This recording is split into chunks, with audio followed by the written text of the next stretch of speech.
Hello mga kalingap, good morning sa ating lahat. Kung saan bansa man tayo naroroon ngayon, kamusta tayo? Ngayong araw mga kalingap, magbigay tayo ng reaction sa bulong ni Kalingap Rap tungkol sa debut ni Beyonce sa September. May sinabi na siya, hindi daw pala doon sa transient nila kasi baka daw masikip, baka daw maraming tao magdadalaw. Ay, bongga ang birthday ni Beyonce, grabe talaga itong bulong ni Kalingap Rap, nakaka-excite lalo. Siguro may mga uuwi na OFW para mag-attend sa mga sa debut ni Beyonce. Ba, nakaka-excite, nakaka-inggit naman. Sana tayo balang araw makita natin si Beyonce sa personal, no? Siguro talagang bongga-bongga itong celebration na ito, ang debut ni Beyonce, kasi pinaghahandaan na talaga nila Kalingap Rap kahit matagal pa ito, no? Sana maging successful ang mga pasabog at mga pasabog ni Kalingap Ido. Abangan natin. Ka-excite ang pasabog ni Kalingap Ido dito. Ano kaya yun, no? Ang sabi nila may helicopter daw na maghulog ng trampoline. Ano kaya ang kasulat? Sana you will marry me. You will marry me. O you be my girlfriend. Sana nga. No? Ay, nakakatawa, nakaka-excite. Malayo pa pero na-excite na ako. Ay, nako na lang. Sana nang nakakatawa talaga tong bulon ni Kalingap Rap. Siguro talaga maraming tao na dadalo, no?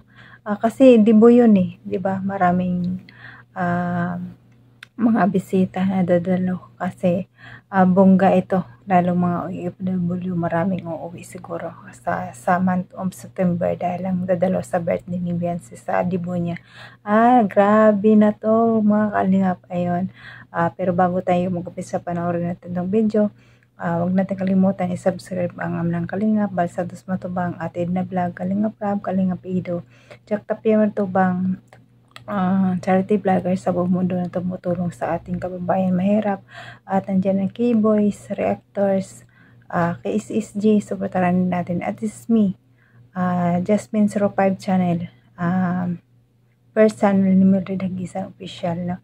Supportaran natin Kalingap. Kung hindi pa kayo nakasubscribe sa akin, please subscribe and don't forget to hit the notification bell para updated ka sa aking mga video. Ito mga Kalingap, ngayon lang ako mag-upload sa Jasmine 05 channel kasi nabisi ako dun sa una kong channel, yung Mildred Hagisan Official. Doon ako nag-upload palagi, no?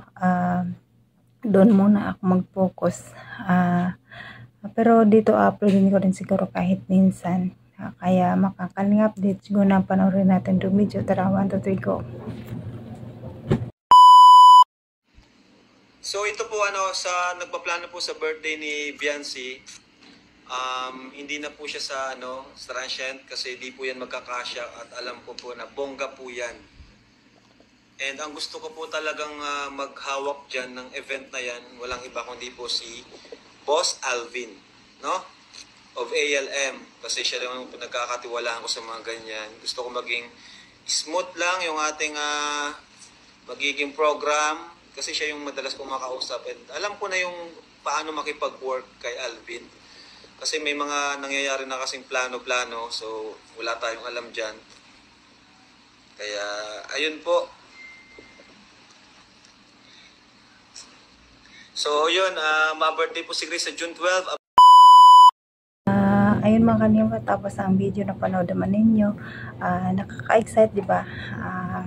Excited na ako mag-September, August 1 na. Nakaka-excite na ang debut ni Beyonce. Sana maging successful. Siguro naman successful talaga ito. Si Sir Alvin na naman ang host. Nakakatawa na naman ito, no? Hanggang dito na lang mga Kalingap ang aking video. Sana sa susunod supportaran nyo pa rin ako. Maraming salamat sa inyo mga Kalingap. Nagmamadali ako kasi tinatawag na ako mag-alaga ng bata. Tara mga Kalingap, hanggang dito na lang. Bye bye.